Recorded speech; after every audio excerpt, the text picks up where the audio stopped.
Je m'appelle Claire, je suis installée au Moulin d'Arvieux avec une soixantaine de chèvres qui produisent du lait.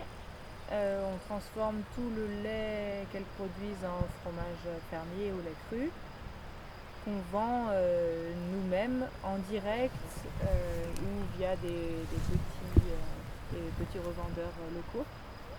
Je suis installée avec mon compagnon, lui est pour l'instant conjoint collaborateur en cours d'installation.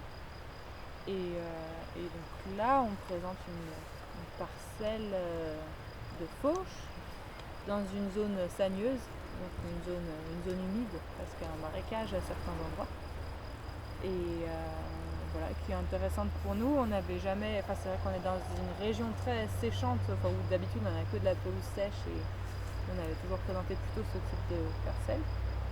Donc pour nous, c'est des parcelles qui au départ ont l'air pour nous d'avoir moins de valeur écologique, mais elles dénotent un peu dans l'exploitation, donc c'était intéressant pour moi de la présenter pour voir les espèces qui sont présentes et avoir aussi un peu des avis sur comment la gérer, comment peut-être qu'il y aura des trucs miracles. On veut surtout pas la drainer, on veut surtout pas faire partir l'eau de cette parcelle-là, parce que je connais trop bien les enjeux des zones tampons comme ça, surtout là quand on entend des inondations un peu partout. Mais c'est vrai que c'est quand même pas évident pour nous agriculteurs de la gérer, quoi. Et tu disais que cette parcelle, elle dénotait parmi tes surfaces.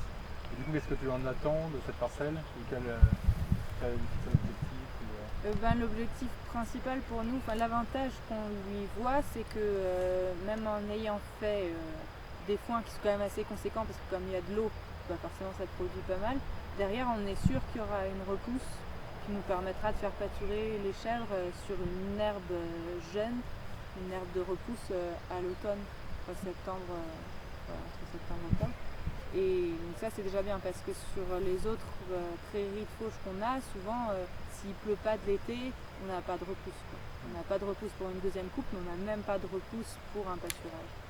Donc ici là on est toujours sûr de pouvoir faire venir les chèvres au mois de septembre. C'est que les chèvres en fait elles mettent pas les pieds dans l'eau. D'accord. Du coup là si je pars toute cette zone là, en fait la sagne elle sera pas mangée par les chèvres. Elles vont rester sur les bordures. Elles vont rester que là où c'est séchant. Alors si je veux faire manger là où c'est vraiment mouillé, je suis obligée de mettre les chevaux. D'accord, donc tu les mets tous les ans. Ça se complète assez avec les chevaux, c'est rigolo parce que là les grosses ombellifères, les chevaux ils les mangeraient pas. Mais les chèvres elles commencent par ça. Et puis tout ce qui est, comment on appelle ça, il y a des choses que les chevaux mangent pas mais que les chèvres mangent. Il y a plus de choses que les chèvres mangent pas et que les chevaux mangent. Mais les rares choses que les chevaux ne mangent pas, les chèvres les mangent. Ça a tendance à casser le cycle. Donc, oui, c'est pas la même chose. Ouais, surtout pas le même mode de digestion. Le fait qu'il soit monogastrique, c'est intéressant pour nous. En agrandissant régulièrement, ça va, j'ai l'impression. T'as combien? C'est 2 ânes, c'est ça, et 3 chevaux? Là, on a 3 ânes à nous maintenant. Comment on prend en pension, ça dépend.